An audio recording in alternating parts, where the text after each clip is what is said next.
નમસ્કાર સજ્જનો, સ્વાગત છે આપનું. તો સજ્જનો, વધારે સમય નહીં બગાડતા આપનો, આપણે સીધા મુદ્દા ઉપર આવી જઈએ. તો સજ્જનો, અહીં કંપની તથા ફંડામેન્ટલના વીતેલા ઇતિહાસની ચર્ચા માત્ર અભ્યાસના હેતુથી કરીએ છીએ. જેને ખરીદ વેચાણની ભલામણ નહીં સમજવા આપ સૌને એક વિનંતી કરું છું. આજની ચર્ચાની સૌથી પહેલી કંપની છે સ્વરાજ એન્જિન્સ લિમિટેડ. કંપની 22 હોર્સ પાવરથી લઈને 65 હોર્સ પાવરથી પણ વધારે ક્ષમતાવાળા ટ્રેક્ટર માટે ડીઝલ એન્જિન બનાવે છે. ફંડામેન્ટલ જોઈએ તો જે સેલ્સ જૂના 24 ક્વાર્ટરમાં 418 કરોડ હતું તે વધીને 484 કરોડ થયું છે. નેટ પ્રોફિટ 43 કરોડથી વધી 50 કરોડ થયો છે. Year to year net profit જોઈએ તો 109 કરોડ, ત્યાંથી 136 કરોડ, 138 કરોડ, 166 કરોડ થઈ અને 173 કરોડ થયો છે. છેલ્લા 3 વર્ષનો કમ્પાઉન્ડિંગ પ્રોફિટ ગ્રોથ 15% છે. સેલ્સ ગ્રોથ CAGR 3 વર્ષનો 14% છે. સ્ટોક પ્રાઇસ CAGR 3 વર્ષનો 44% છે. બેલેન્સ શીટ જોઈએ તો બોરોવિંગ 2 કરોડ છે. રિઝર્વ કંપની પાસે 407 કરોડ છે. માર્કેટ કેપ 5285 કરોડની છે. આ એક સ્મોલ કેપ કંપની છે. સ્ટોક પ્રાઇસ 4350 રૂપિયા છે. 52 વીક હાઈ 4726 બનેલો છે. પીઈ રેશિયો 30 છે. ROCE 56% છે. ROE 42% છે. ફેસ વેલ્યુ 10 રૂપિયા છે. ડિવિડન્ડ યીલ્ડ 2.40% છે, જે ઘણું સારું કહી શકાય. શેર હોલ્ડિંગ પેટર્ન જોઈએ તો પ્રમોટર હોલ્ડિંગ 52.12% છે. FII 3.5% છે. DII 9.89% છે અને પબ્લિકનું હોલ્ડિંગ 36.51% છે. આ એક શાનદાર સ્ટ્રોંગ ફંડામેન્ટલ વાળી અને પ્રોફિટેબલ કંપની છે. આગળ એક સજ્જન કહે છે કે નાહર ઇન્ડસ્ટ્રીયલ એન્ટરપ્રાઇઝના સ્ટોક પ્રાઇઝની સરખામણીમાં બુક વેલ્યુ વધારે છે. સ્ટોક પ્રાઇસ 129 રૂપિયા છે અને બુક વેલ્યુ 229 રૂપિયા છે. વાત આપની સાચી છે, પરંતુ કંપની કન્સિસ્ટન્ટ નથી. નેટ પ્રોફિટ માઇનસ પ્લસ થયા કરે છે. ROCE, ROE બંને સિંગલ ડિજિટમાં છે. તેનાથી જો આગળ વાત કરીએ તો આ કંપનીએ 2005 થી લઈને આજ સુધીમાં લગભગ 20 વર્ષ સુધીમાં રિટર્ન બિલકુલ આપ્યું જ નથી. માટે આવી કંપનીથી દૂર રહેવું એ જ ઉત્તમ નિર્ણય ગણાય. આગળ એક સજ્જનનો સવાલ છે વાટેક વાબૈગ લિમિટેડ ઉપર.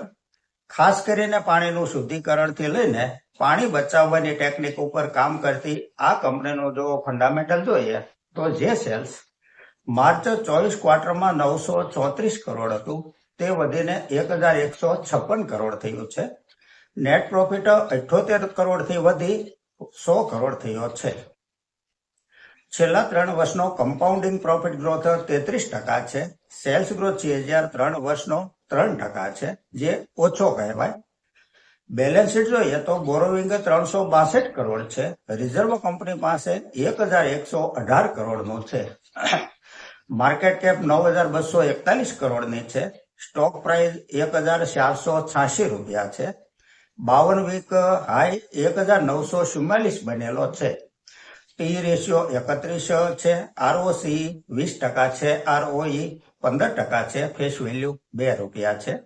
શેર હોલ્ડિંગ પેટર્ન જોઈએ તો પ્રમોટર હોલ્ડિંગ 19.22% છે. FII 18.58% છે.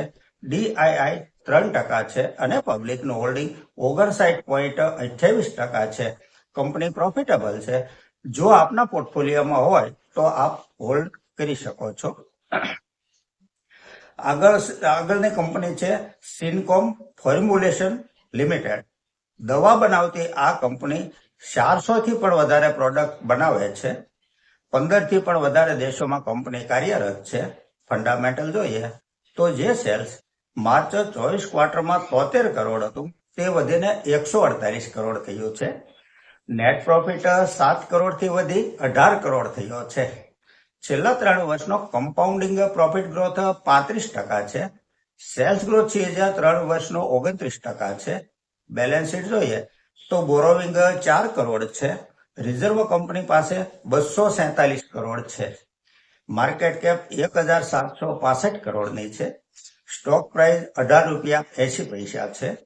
ROCE 18% છે, ROE 15% છે, ફેસ વેલ્યુ ₹1 છે. શેર હોલ્ડિંગ પેટર્ન જોઈએ તો પ્રમોટર હોલ્ડિંગ 50.57% છે, FII 0.41% છે અને પબ્લિકનું હોલ્ડિંગ 49.02% છે. આ એક પ્રોફિટેબલ કંપની છે. આગળ એક સજ્જન પૂછે છે કે ઓલા ઇલેક્ટ્રિકમાં ઇન્વેસ્ટ કરાય? તો હાલમાં તો આ કંપની નુકસાનીમાં ચાલી રહી છે. સમય જતા જો આગળ ઉપર પ્રોફિટમાં આવી જાય તો તે સમયે ઇન્વેસ્ટ કરાય. વર્તમાન સમયમાં આ કંપની રોકાણ કરવા માટે યોગ્ય ન કહી શકાય. આગળ એક સજ્જન કહે છે કે કોઈ સારો ETF બતાવજો લોંગ ટર્મ માટે. જો આપની સમય અવધિ લોંગ ટર્મ એટલે કે 7, 8 કે 10 વર્ષની હોય તો સ્મોલ કેપ ETF સારો કહેવાય લોંગ ટર્મ માટે, કારણ કે શોર્ટ ટર્મમાં તે રિસ્કી કહી શકાય, પરંતુ જ્યાં રિસ્ક હોય છે ત્યાં જ રિવોર્ડ હોય છે. અને જો આપની સમય અવધિ 5 થી 7 વર્ષની હોય તો આપને મિડ કેપ ETF પસંદ કરાય. હવે આમાં કયા ETF છે તે આપણે થોડી ચર્ચા કરી લઈએ. તો સૌથી પહેલા HDFC મિડ 150, જેની કિંમત છે ₹22.10. આગળ છે મીરાઈ એસેટ મિડ 150 ETF. ત્યારેથી આગળ ત્રીજા નંબરનો છે જીરોધાનો મિડ 150 કેશ, જેની કિંમત છે ₹10.88. આ થયા મિડ કેપ. હવે જોઈએ સ્મોલ કેપ ETF. તો મોતીલાલ ઓસવાલ સ્મોલ 250, જેની કિંમત છે ₹18. આગળ જોઈએ તો HDFC સ્મોલ 250 ETF, જેની કિંમત છે ₹180. આગળ મીરાઈ એસેટ સ્મોલ 250, જેની કિંમત છે ₹48.30. આ એક ઉદાહરણના રૂપમાં આપણે જોઈ ગયા. આના સિવાય પણ ઘણા બધા ETF છે જે આપ સર્ચ કરશો તો આપને મળી જશે. અને આમાંથી કોઈ પણ ETF લોંગ ટર્મ વિઝન સાથે રોકાણકાર જો પસંદ કરીને એક રણનીતિ અપનાવે કે જે દિવસે ગ્રીનમાં હોય તો તે દિવસે માત્ર જોવાનું અને જે દિવસે રેડમાં હોય તે દિવસે ખરીદી કરવાની, તો સમય જતા નીચી એવરેજથી માલ ભેગો થશે. આમાં કોઈ ઉતાવળ કરવાની જરૂર નથી, પરંતુ નિયમ જે બનાવ્યો હોય તેમાં ફેરફાર નહીં કરવાનો. રેડમાં ખરીદવું એટલે ખરીદવું જ, તે એક મક્કમતા રાખવી જોઈએ. જો 1 યુનિટ ખરીદવાનો આપે નિયમ બનાવ્યો હોય તો તે 1 યુનિટ ખરીદવા માટે નિયમને મક્કમતાથી વળગી રહેવું. કારણ કે આપણે વાત 1 કરોડની નથી કરતા, ₹1 કરીએ છીએ. જે રીતે સરકારનું બજેટ આવે છે તો સરકાર કહે છે ને નાણાં મંત્રી કે રૂપિયો ક્યાંથી આવશે અને રૂપિયો ક્યાં જશે. માટે આપણે ₹1ના બેઝથી ચાલીએ છીએ, પાછળ તો મીંડા લગાડી શકાય છે. આગળ એક સજ્જન પૂછે છે કે એવરી ડાઉન ETF માટેના ETF નું નામ આપવું. તો ભાઈ ખરેખર આપનો આ પ્રશ્ન મને સમજાયો નથી. પ્રશ્ન આપનો અઘરો છે જરા. જો આપને બીજી વખત પ્રશ્ન પૂછશો, જો મને સમજાય છે તો હું વિગત સાથે જવાબ આપીશ. તો સજ્જનો, આ સાથે આજની આ ચર્ચા આપણે પૂરી કરીએ છીએ.